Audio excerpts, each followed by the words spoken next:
Amigas, amigos, ¿cómo están ustedes? Mucho gusto en saludarles en un programa más de nuestra serie Tierra Nuestra. No, aquí entre, ¿no? Ah, ¿de veras? Es que te vi a ti, tú eres de Tierra Nuestra, ¿verdad? En nuestra tierra. Es el hecho de tener muchos programas.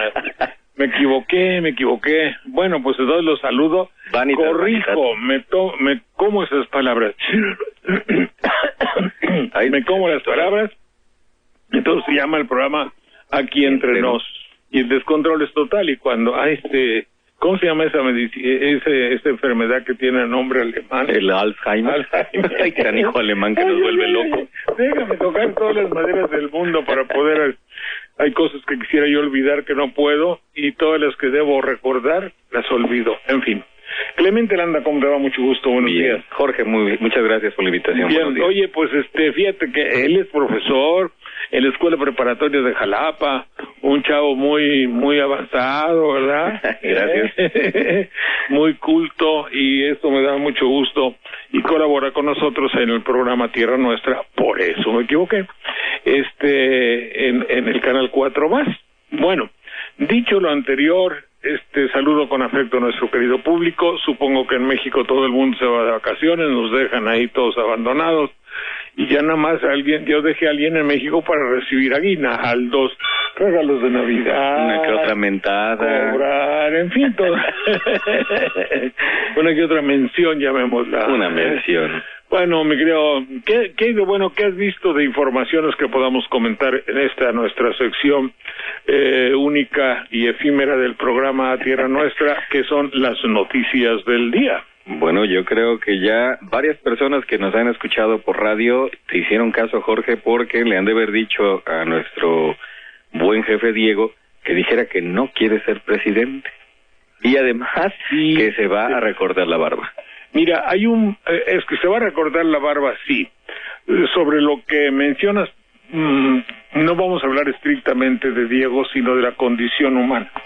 O sí, de las características que tiene uno ante el impacto de un fenómeno mediático, como actualmente se le llama. ¿Podrías tú, con tu conocimiento que tienes de Sartoris, decirme qué puedes considerar como un fenómeno mediático? ¿Qué es aquello que hace que alguien se convierta en un fenómeno mediático, como Ninel Conde, Lucerito, en fin, no sé? Aquel que tiene su origen o génesis, dijera nuestro buen amigo Manuel, sí, en los medios masivos de comunicación. Por ejemplo, el Big Brother.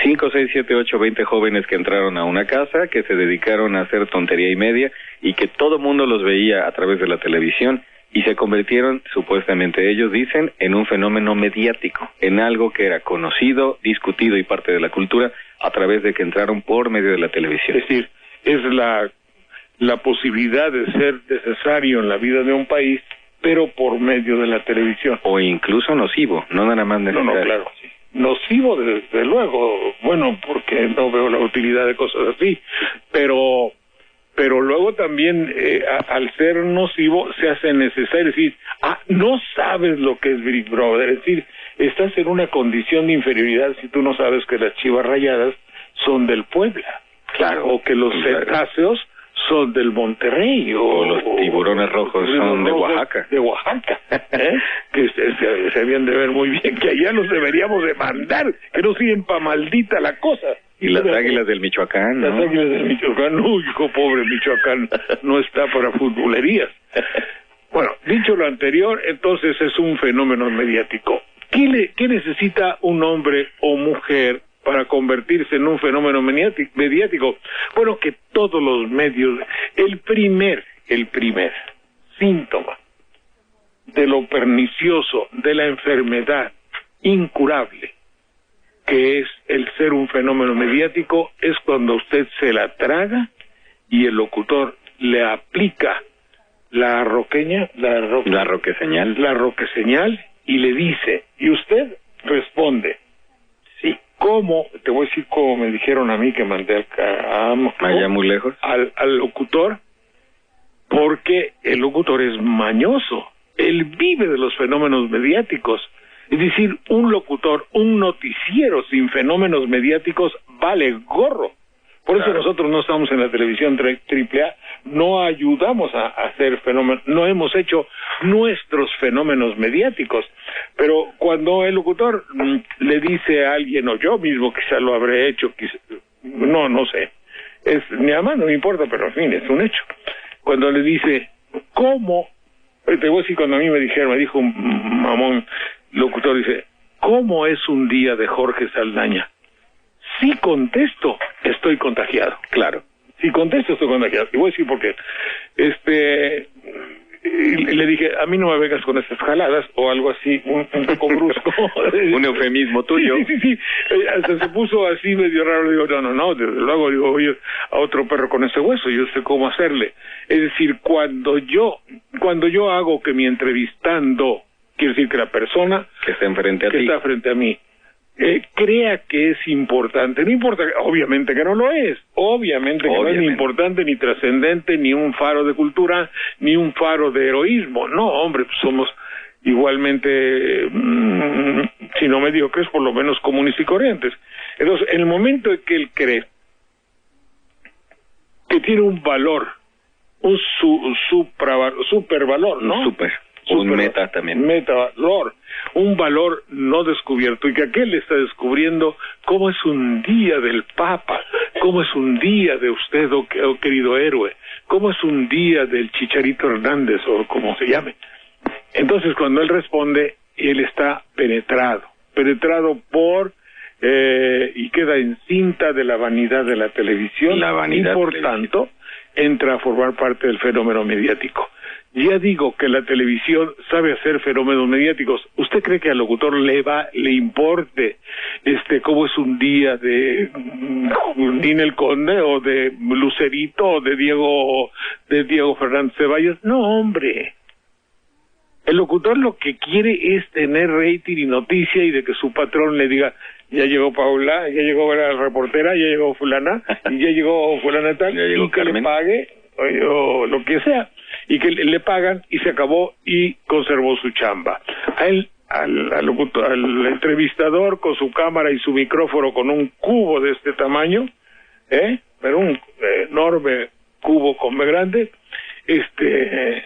no le importa. Hace mucho tiempo, tú lo has mencionado, el televidente, que ya somos todos, que ya no somos ciudadanos, somos televidentes. Es lo que digo. Nos violan constantemente en nuestra virginidad. Eso es lo que yo quería decir. Cuando nos enfocan con una cámara, cuando nos ponen un micrófono enfrente, inmediatamente nos entra eso que decía Andy Warhol, que todo mundo quiere sus 15 minutos de fama. Ándale. ¿Quién decía? Andy Warhol, un artista americano. ¿No era el pintor? Andy Warhol, pintor estadounidense, el de las famosas latas Campbell. Campbell, y de Marilyn Monroe. Y de todas esas ondas. Que valen millones, ¿verdad? Millones, porque él precisamente era un ejemplo de aquello que se quiso convertir la gente hoy, ¿no? Él se vestía estrafalario, era una persona que atraía a los medios, que llegaba siempre a un lugar y que la gente lo quería ver y quería retratarse con él. Y eso no sucede, y como tú bien dices, la televisión aprovecha y sabe sacar una raja enorme de eso. Raja. Como cuando muy mala leche presentan a un pobrecito niño que tiene alguna enfermedad. Narran 5 o 6 días de la vida del niño, nos dicen que sufre mucho, y al final nos piden que llamemos al 01800 damedinero.com para que contribuyamos con él y nos sintamos un poquito mejor. Sí, nos da la posibilidad de reivindicar nuestro mal comportamiento, nuestros complejos de culpa, dando dinero que los medios de comunicación, yo no sé quién exactamente, utiliza para no pagar impuestos, desde luego. Es una extensión de impuestos. Exención se llama, sí, lo que hace... no extensión de así es el... No, exención. Ellos quedan exentos. Pueden deducirles los impuestos. Para deducirles los impuestos, entonces el niño sigue siendo ese niño violado, sigue siendo abortado, sigue siendo un enfermo, y después se lo utiliza. Que después vamos a utilizarla para hacerlo bien, no hay necesidad. Ahí está la Constitución que garantiza salud, alimento y educación para los niños. Pues que no hay, o no hay. Sí. Hay grandes carencias en nuestro país, pero hay carencias. Existen por ahí clínicas donde pueden ir los niños. Por eso, pero de todas maneras así está. Oye, hoy que no hay llamadas telefónicas, ¿qué tal si les damos la marinola esta que se llama Twitter, dice aquí, ¿verdad? El Twitter y también pero ¿cómo es mi...? @Saldaña, Saldaña no, pues Saldana. Pero es la manera en que se tienen que acordar, fíjate, en Twitter, porque la mayoría de los servicios que están en inglés no tienen la ñ, ajá, es como si escribieran Saldaña Jorge, todo seguido, únicamente en lugar de la ñ, la N. Entonces es @Saldana Jorge, dices tú.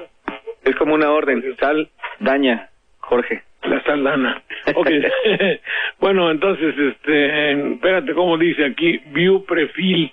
Profile, no salió. Bueno, pero el view profile, ahí dice @Saldana Jorge. Y ahí nos dicen lo que ustedes quieran. Si se quieren enojar conmigo, aquí con este que es joven. Bueno, entonces cuando sí, pero es que ayer fue muy significativo. ¿Cómo hacer para no ser presa de la televisión? La realidad es que todo el mundo, desde la fotografía de El Chapo o uno de los múltiples narcotraficantes que nos muestra la televisión como un logro inconmensurable sobre quehacer policíaco, que francamente tenía una cara de satisfacción, tenía una cara de risa. El rugby ese, sí, el que agarraron. Sí, ¿no era El Chapo? No recuerdo. Bueno, uno de ellos, recientemente, entonces tenía una cara de satisfacción y así por lo consecuente.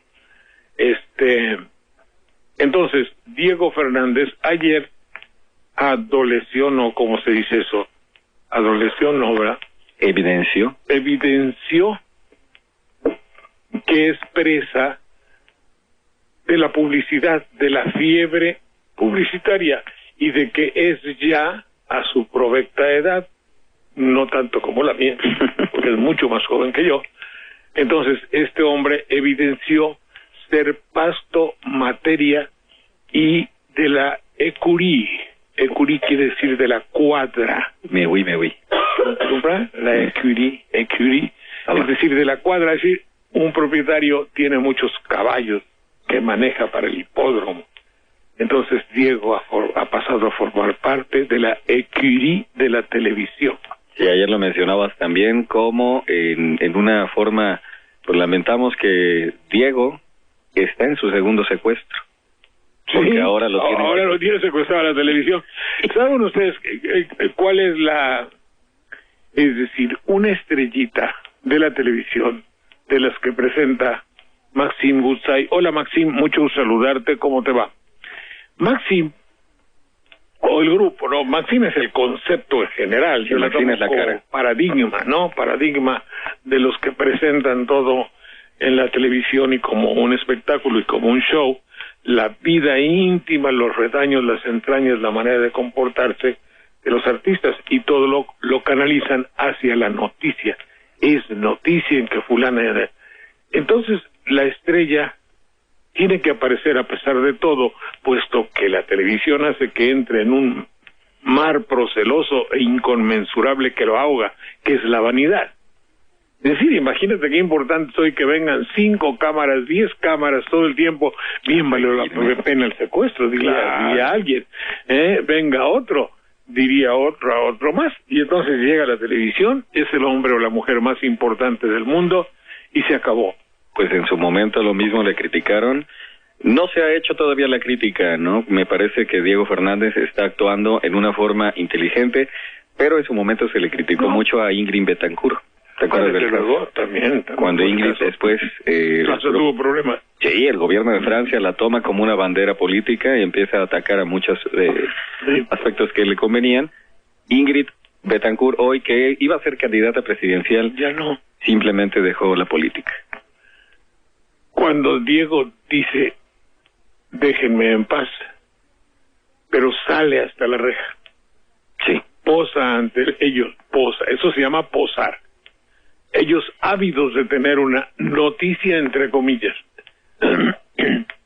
Llega hasta acá que los periodistas, hasta acá televidente, que los periodistas les vale madre. Perdón por la vulgaridad. No les importa.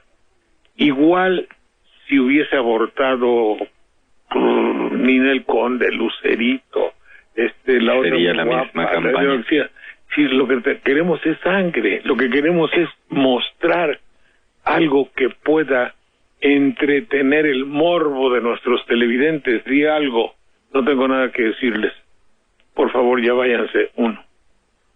Ya les ruego que se vayan, muchachos. 2. El problema no es que los muchachos se vayan.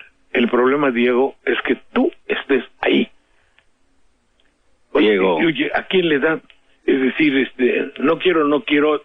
Hay un proverbio español que comienza con no quiero, y tiene después una expresión rara que sale de mí, no me acuerdo cómo se llama, no quiero, a ver si alguien se lo sabe, que es muy reconocido en España, pero en la España clásica de los libros, no quiero y si quiero. Es decir, yo les salgo a decir que no quiero, pero estoy ahí, donde se ponen los que sí quieren.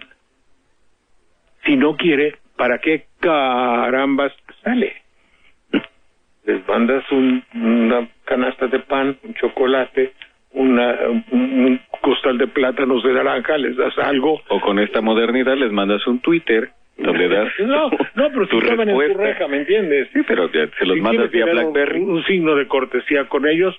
Bueno, también les puedes mandar así. Después de decir, perdonen ustedes, aquí tomen su cafecito y todo eso. Pues no voy a salir porque no me interesa. Cuño. Diego lo decía en un momento, él estaba detrás de una cortina de humo literal, porque cuando era candidato y senador, alejaba a los medios de comunicación con el puro. Encendiendo un puro decía que hacía una barrera invisible entre él. Son jaladas. Esa es precisamente la barrera invisible, que no existe, ¿no es cierto? No es cierto. El puro es una tú. Eso quiere decir que decían unos amigos, es un gimmick, es un gancho, es un atractivo. Es un gancho, nada más. Oye, me va a atropellar el tren, pues quítate. Es que ahí viene, pues quítate. No, el ese es como...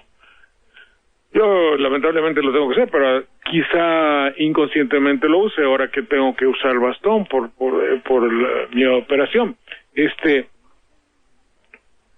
Yo entiendo que en un momento es un elemento de utilización, sí, no de barrera ni de utilería práctica. Es utilería, es escenográfico, claro. Es escenográfico. Así es que a otro perro con ese hueso, su puro no sirve para alejar periodistas, ni mucho menos.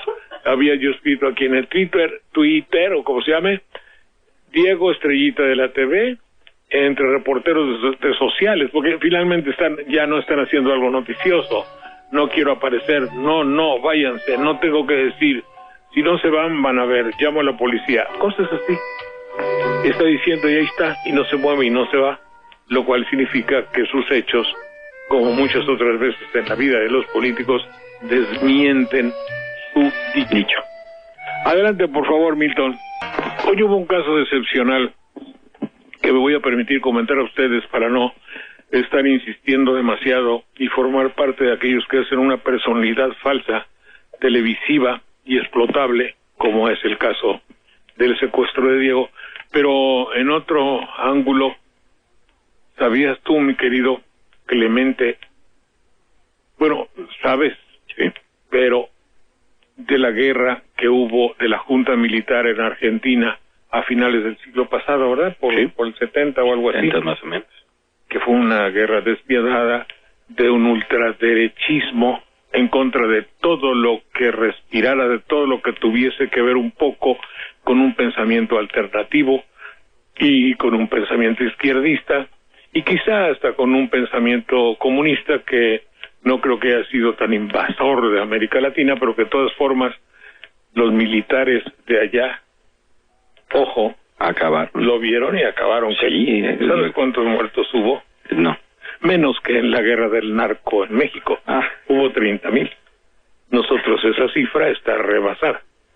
La Junta Militar Argentina, que fue una junta dictatorial, obvio, ¿no? Que fue una junta criminal. Sí. Acuérdate la persecución que hubo de homosexuales. Acuérdate dentro del mismo rango las bestialidades que cometió Pinochet y las de Videla y compañía. Y toda esa serie de dictadores que llegaron. Y dictadores un poquitín con la santa bendición de los nuncios apostólicos. Poquitín. O mucho. Recuerda que también vino Juan Pablo II en su momento y se tomó la foto y le dio la mano y la bendición a Pinochet. Y la comunión. La comunión. La comunión. Esa fotografía que dio la vuelta al mundo. Eso es colusión. No, pues eso ponerse de acuerdo dos entidades. La pistola, pues es el padre Pro. También en aquella época estaba establecido, lo tengo en un libro, mi memoria, como te dije, el nuncio apóstol Laggi, Monseñor Laggi, me parece, pues era compañero de tenis de Amara o Vidara, no me acuerdo cómo se llamaba, uno de los grandes asesinos de la Junta Militar, y está consignado en los libros. Sí. Se supo esto cuando Laggi, el cardenal, era papabile, es decir, que podía haber accedido al trono que dejaba vacío Juan Pablo II, pero creo que esto pesó mucho, esa amistad con la Junta Argentina, y la Iglesia no se aventó para que fuese uno de los punteros. Bueno, sí, se mencionó de él. Dicho lo anterior, quiero decir a ustedes que es terrible y no vemos la gravedad del asunto cuando nuestra, entre comillas, nuestra guerra lleva, dicho por el mismo gobierno, 32,000 muertos o 36,000 según otros, para el efecto ya es lo mismo. Quiere decir que la guerra ya no está bajo control. Y dejó su elemento fundamental, que era perseguir el delito, para convertirse en este caos de indefinición que tenemos en no saber quién es quién. Por eso aquí habíamos lanzado la peregrina inútil idea de que se nos regalara con un hecho en Navidad que pudiese ser aplaudido, visto con tranquilidad, con sonrisa, con aliviane por los mexicanos. Sí. No es con el reencuentro de Diego Fernández de Ceballos con lo que el mexicano se va a tranquilizar y va a sonreír lleno de placidez. No.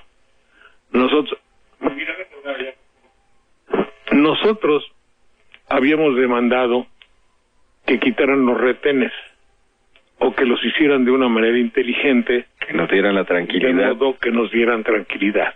Eso, por lo visto, no se hizo. Pero ya digo, eso no quiere decir que no nos confundimos. Lo de Diego no nos tranquiliza de la misma forma.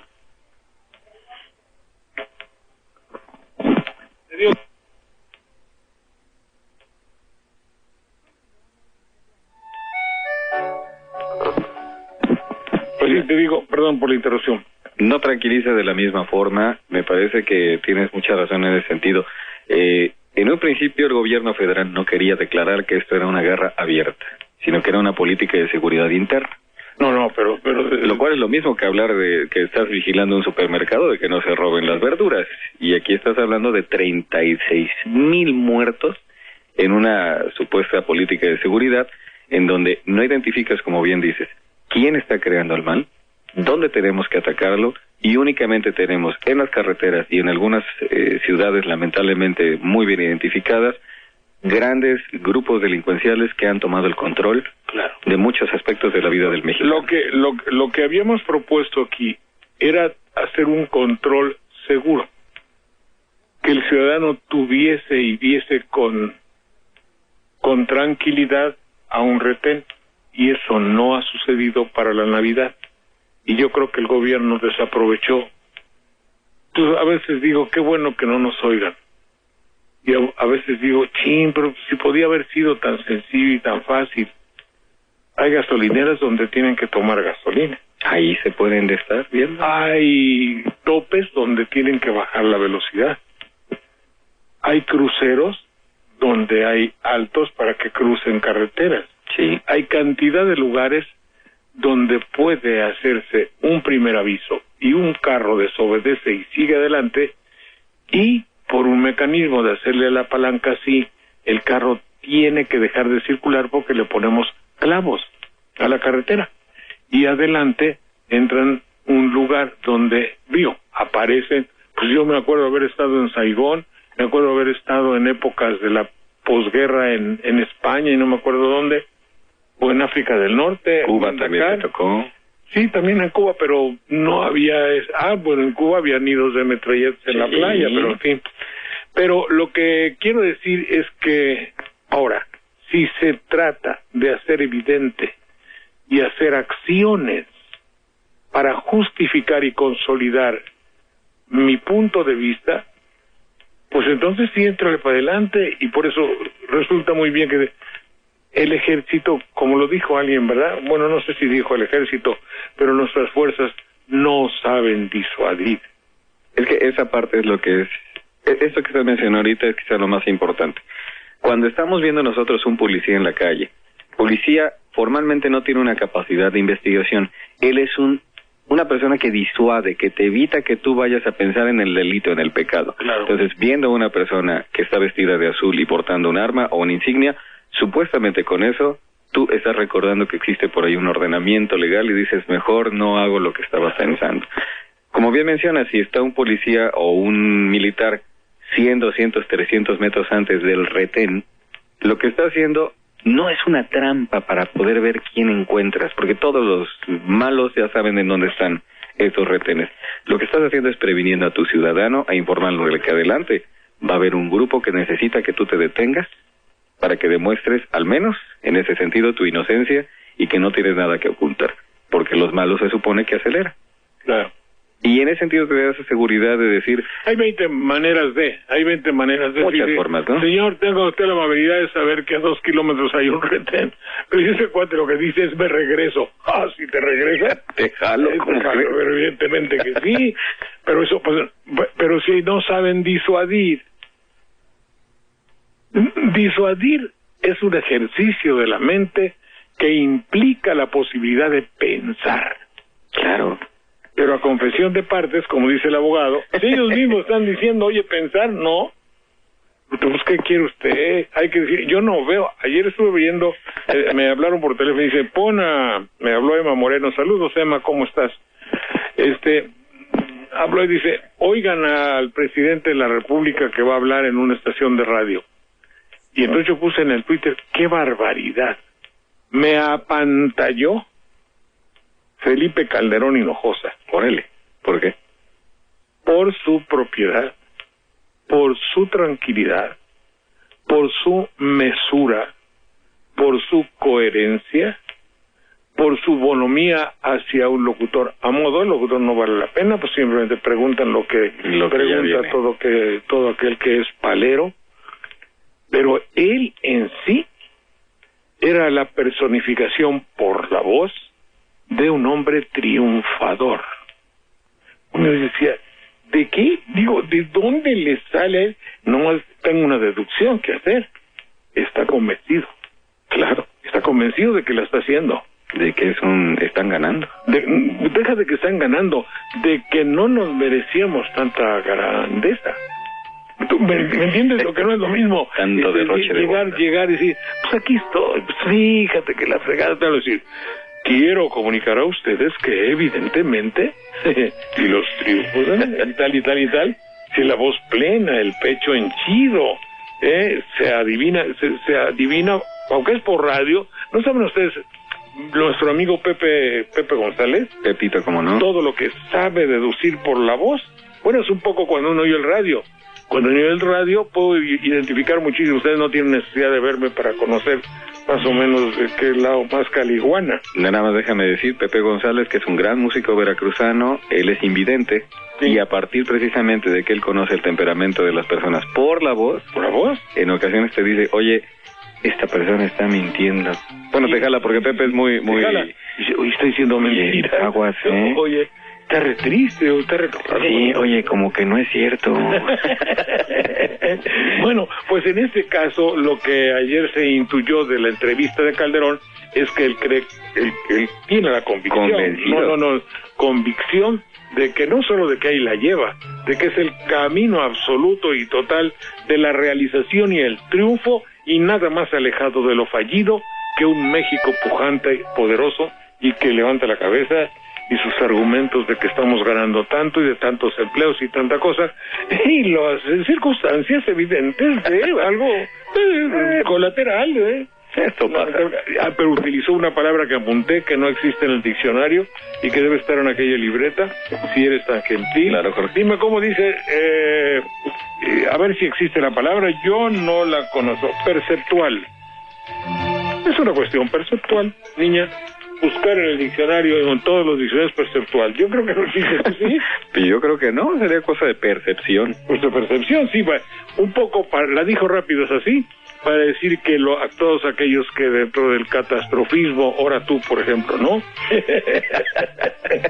No, entonces todos los que tenemos y señalamos alguna cosa así, pues son aspectos de carácter perceptual, que yo dudo que parezca. Pero todo esto surgió por las declaraciones de este personaje que se llama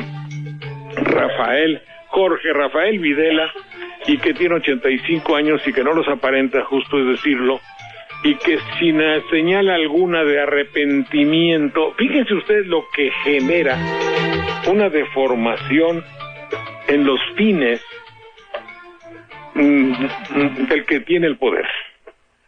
Llegó la Junta, bueno, todo esto que vamos a decir, se lo vamos a decir después de un corte comercial. Adelante, Milton. Bueno, ya estamos aquí. Les decía yo a ustedes que Jorge Rafael Videla, lo que hace una convicción profunda, equivocada o no, pero aquí equivocada, no vamos a pensar de que tenía razón porque era derechista o que es condenable por ser de ultraderecha, no. Vamos a hacer caso omiso, como suele decirse, de su ideología. Pero lo que pasa es que hubo 30,000 muertos en la guerra de Argentina. Y además los hay en la guerra de México. Videla, en esta etapa final de su vida, lo que puedes encontrar en sus declaraciones es que no se arrepiente. Por eso te digo, eso es lo que voy a leer, mira. No se arrepiente este hombre. El exdictador argentino Jorge Rafael Videla reivindicó hoy como una guerra justa, es decir, reclamó que su guerra fue una guerra justa, lo ocurrido durante la pasada dictadura militar. Aseguró que fue un conflicto bélico interno, irregular, y revolucionario. Esto es de la corresponsal Estela Caloni, de nuestros amigos de doña Carmen Lira. Aseguró que fue un conflicto bélico interno, irregular y revolucionario, alentado desde el exterior y que se ganó la batalla en el campo militar. Ganaron una batalla en el campo militar, dice él. Claro, mataron mucha gente, pero no en el político. Los enemigos derrotados ayer gobiernan hoy. ¿Sabes de qué otra manera, Jorge, se dice conflicto bélico interno? No. Represión armada. Claro. No. Un conflicto o una inconformidad interior desata una persecución. Claro. A eso le llaman conflicto bélico. Qué bonito se oye. Sí, se oye bonito. Y la reprimen con la represión total. Plomo y sangre. Sí, salieron. Recuerda que todavía hay grupos que ahí están, las Madres de Mayo, que siguen repelando, siguen buscando niños que se robaron y todo. Y ejecutados, niños, de verdad. Y los homosexuales que dejaban caer de un avión. Sí. Bueno, alentado desde el exterior y que se ganó la batalla en el campo militar, pero no en el político. Dice Videla, los enemigos derrotados ayer gobiernan hoy el país. Se erigen en paladines de los derechos humanos. Pero ¿con qué cara ellos pueden hablar de derechos humanos cuando su modus operandi en la guerra era el crimen? No los muertos en batalla, sino asesinar sus ciudadanos.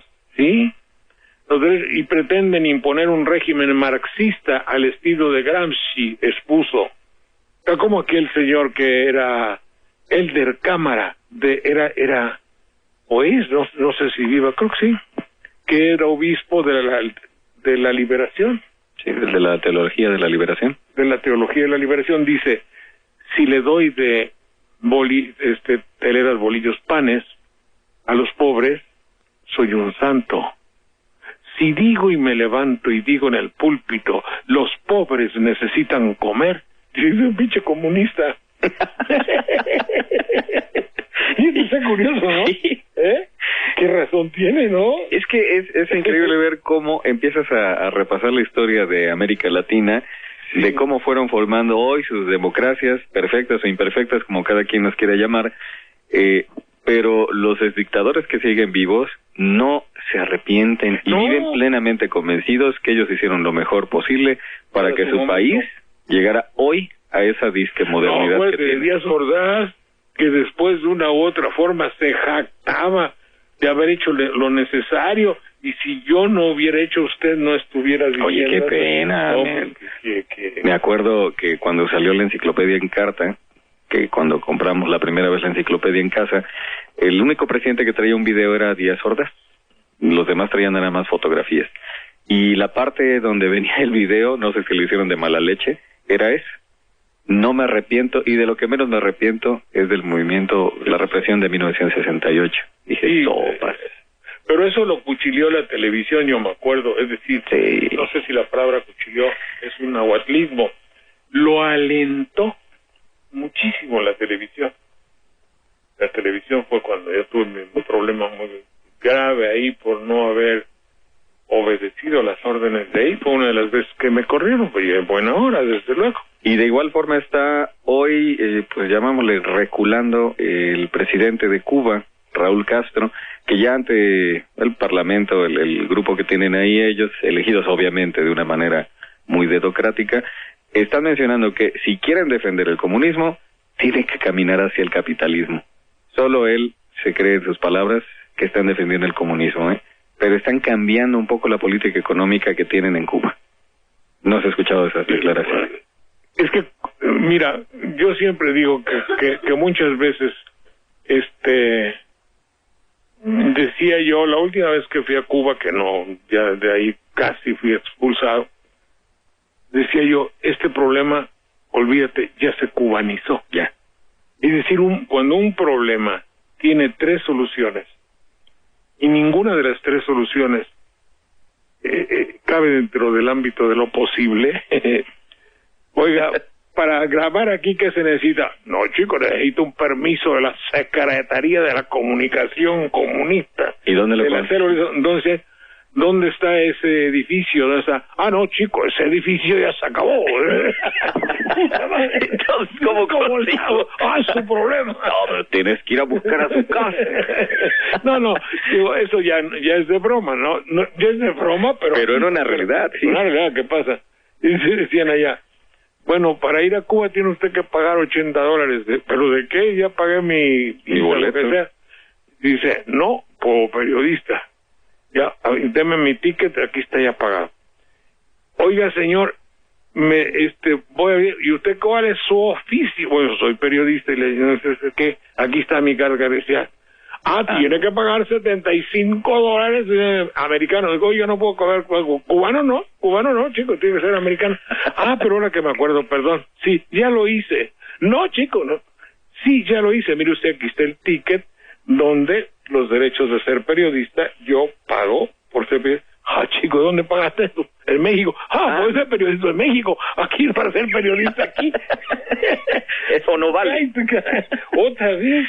Sí, me parece que los hermanos Castro, y no estamos hablando ni de Benito ni de Gualberto, ya le entendieron que ellos quieren curarse en vida, pues sobre todo Fidel, dejar de ser ese eterno dictador y convertirse en el promotor de la democracia en vida en su país. No, pero perdón, no se puede hacer una revolución democrática para caer en una dictadura y luego entrar al imperialismo para hacer democracia, es decir, darle muchas vueltas.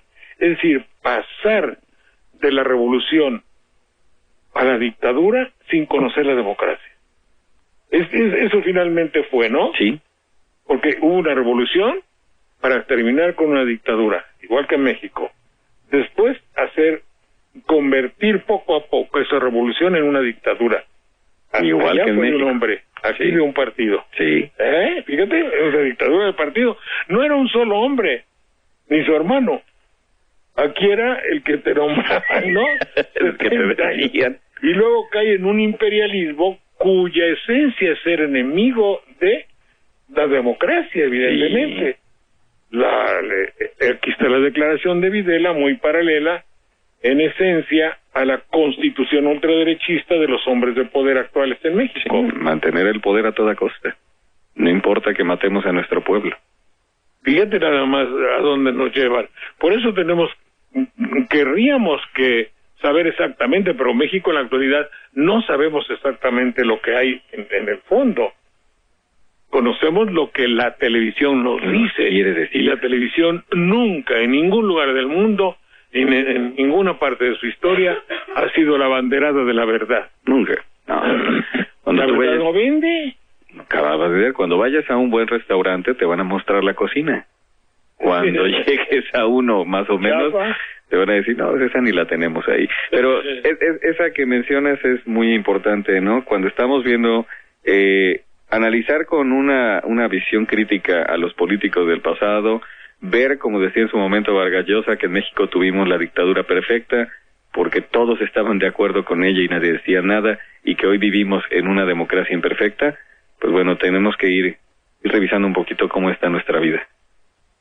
Sí, bueno, pero el pueblo que le valen gorro los nombres, en este caso dice, a ver, si a cualquiera de nosotros dice, a ver, mira, por ejemplo, en épocas de, ¿qué te voy a decir?, de López Mateos, vivíamos en una dictadura de partido. Sí.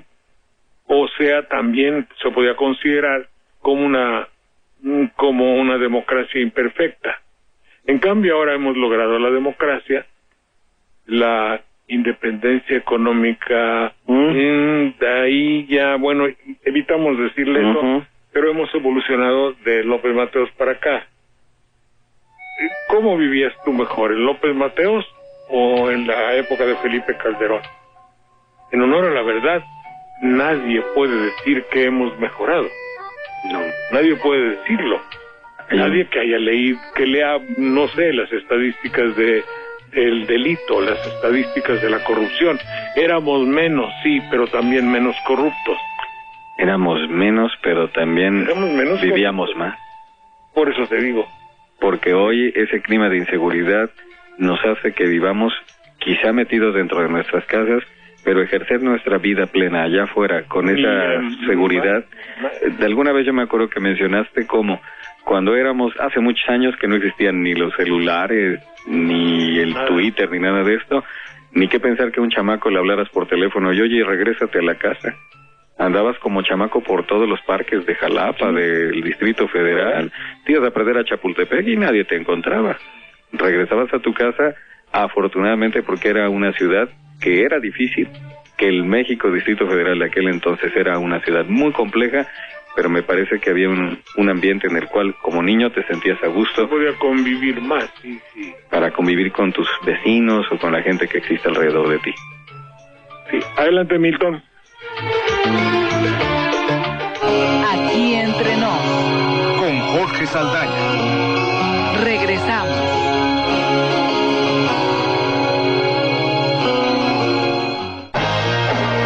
Aquí entre nos. Con Jorge Saldaña. Continuamos.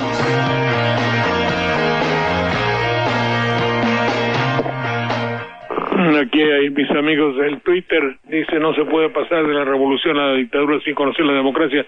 Ahorita lo estábamos recordando, amigos de Radio AMLO, con un saludo afectuoso. Secuestro ni madre, dice aquí María Aries. Gracias María Aries, que habla y menciona eso, que ella no cree en la tesis del secuestro de Diego, y regresó vivito y coleando, que poca no sé qué dice. Dice que fue un tinglado. Manejan el discurso de AMLO. Lo que dijimos ahí, no sé si, creo que lo dijimos, que obviamente se notaba que habían intercambiado ideologías o criterios o platicado mucho los captores y Diego, en el hipotético caso de que todo sea como nos lo dicen. Y sí, ya ayer lo confesaron en la noche. Dijeron que dijo Diego, que habían intercambiado muchas conversaciones. Sí, mencionaba Diego Fernández Ceballos que él, en los 7 meses que estuvo cautivo, dice que nunca vio de frente y nunca reconoce un rostro, porque eso sería para él, como él menciona, la muerte, pero que lo trataron con respeto y a partir de ahí empezó a decir que platicaron, que hablaron de muchas cosas, que él supo y se dio cuenta que lo tomaban a él como un enemigo de esos valores que quieren desechar de este país, de la clase poderosa, de los ricos de nuestra nación, y empezaron a platicar, por decirlo menos, empezaron a intercambiar ideas, y seguramente, como tú decías, Jorge, pues alguien contaminó a alguien, ¿no? Alguien le pasó las ideas a alguien. Bueno, yo que recuerde, no tengo mucha cultura política y menos de la actualidad y menos de los hombres del PAN.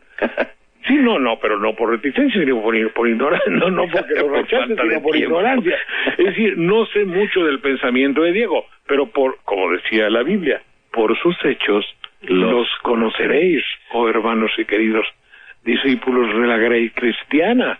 Entonces, oye, si alguien tiene el background para usar palabras que le escale, o la historia de Diego, pues no necesitas leer mucho lo que escriba, ya sabes cómo es por lo que hace, sí, y por sus actividades, muy bien, no califico porque nada me espanta, pero así es.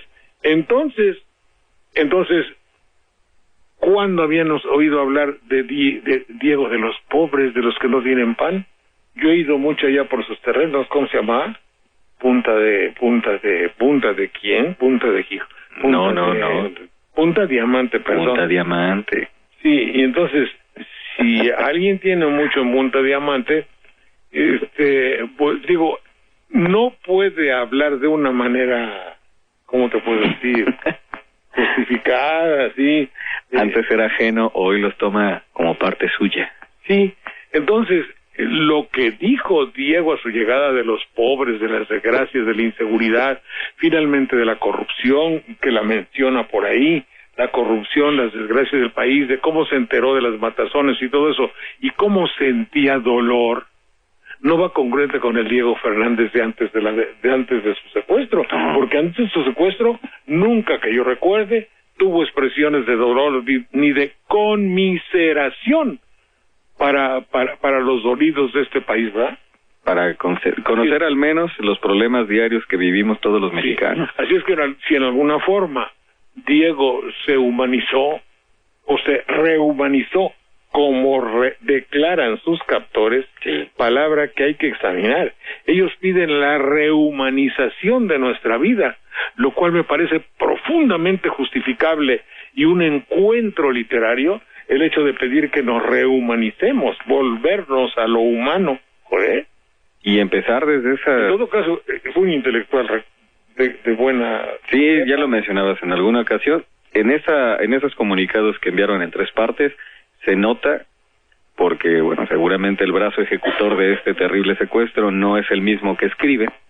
Sí, no, pero para a lo mejor contrataron a un pensador, fíjate, le fueron a hablar a Chomsky. Alguien les escribió eso, Claro. Sí, primero, como dijiste, sin faltas de ortografía. Luego una redacción bien pensada, dividida en párrafos estructurados con ideas. Literarios. Bueno, citando a un pensador. Suele la Navidad con sus encantos ofrecernos la estrella, la ternura, magia, la paz, el árbol, la dulzura y el pesebre, lo noble y sacrosanto.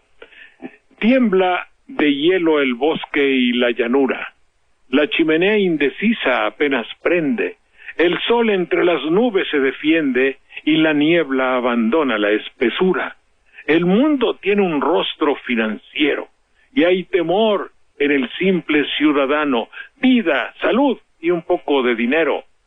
Es la preocupación, es lastimero. En esta Navidad te deseo, hermano, no ser noticia de los noticieros. Oye, qué bonito te quedó Muy bien, muy bien. Te deseo que no te agarren. Sí, que no sean noticias de los noticieros.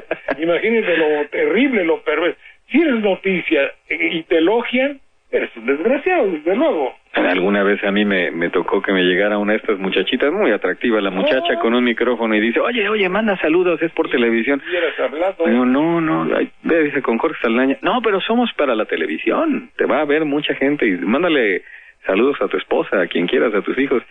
No, gracias, mejor. Pues porque ella se está vendiendo su médico.